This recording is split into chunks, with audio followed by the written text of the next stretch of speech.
Let's talk about business growth goals and how they apply to your legal practice or law firm. Because business growth goals are a funny thing. We know we should set goals for our law firm or legal practice, and you've probably heard about the studies that show that if we set a specific goal and we write it down, we're much more likely to achieve it. There are various studies like Harvard Business Review and so on. But when we think about setting goals, sometimes the nagging thoughts creep in. What if I set a goal and I don't achieve it? We start to feel pressure, stress, worry about not achieving it. Or it's all very well setting a specific goal, but will I actually achieve it? Putting more pressure on ourselves that we don't need.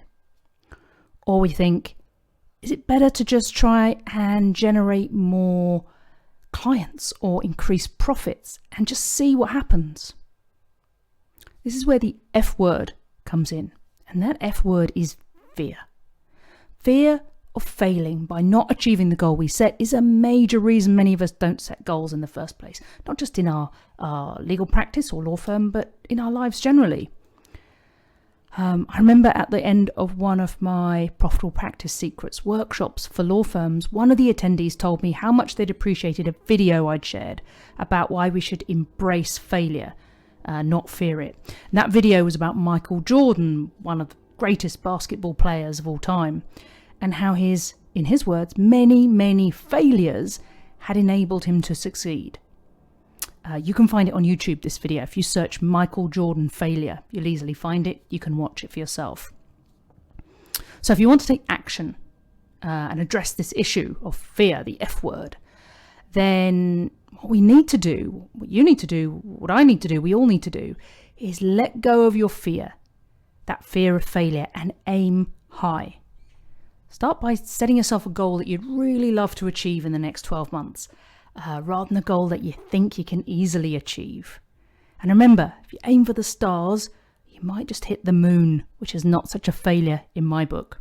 Whereas if you only aim for the moon, you might never get off the ground. So with that in mind, grab a pen and paper now and write down your specific growth goal for the next 12 months for your legal practice or your whole law firm. Done it?